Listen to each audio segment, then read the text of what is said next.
Looking at this abdominal radiograph, the first thing that catches my attention is the curvilinear calcification projected over the lateral margin of the psoas shadows. It's quite pronounced, isn't it? The calcification also extends toward the sacroiliac joints bilaterally. Now, that pattern of calcification, well, it's strongly suggestive of an aortic aneurysm, especially given its location along the course of the abdominal aorta. The bowel gas pattern here, while nonspecific, doesn't show any signs of obstruction, which is good.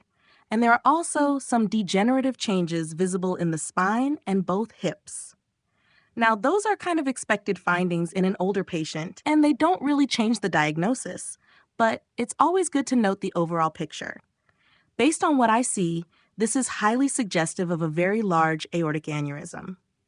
Now, the presence of calcification like this points to a chronic, possibly long-standing process, but calcification itself doesn't rule out the risk of rupture, so we definitely need to look deeper into this. Now, let's imagine we're in the FRCR2 Viva exam, and the examiner might ask, what further investigations would you propose?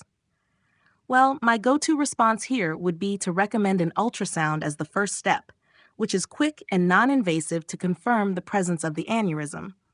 But given the size we're dealing with, and assuming intervention is on the table, a CT scan would be required to assess the full extent of the aneurysm and evaluate if the patient is a candidate for surgical or endovascular repair.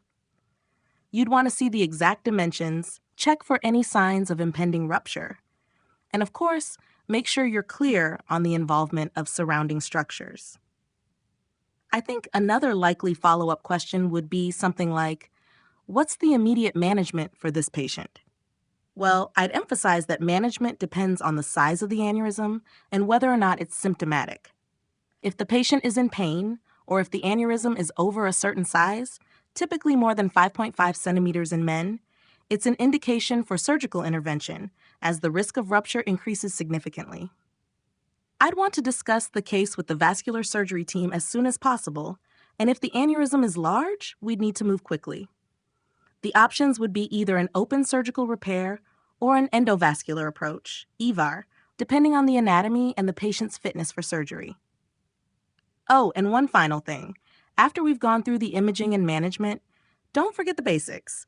I'd always bring up the importance of controlling risk factors. This patient is likely at high risk due to hypertension, smoking, or a history of atherosclerosis. So, management doesn't just stop at surgical repair. Blood pressure control, smoking cessation, and monitoring for any cardiovascular risk factors are critical in preventing further complications. So there you have it. A nice, well-rounded discussion that I think covers all the bases the examiners would want to hear. Now, before we wrap up, if you're enjoying these case discussions, make sure to subscribe to my channel, Radiology Made Easy. Drop a comment below if you've got any questions or suggestions, and don't forget to share this video with anyone who's prepping for their exams.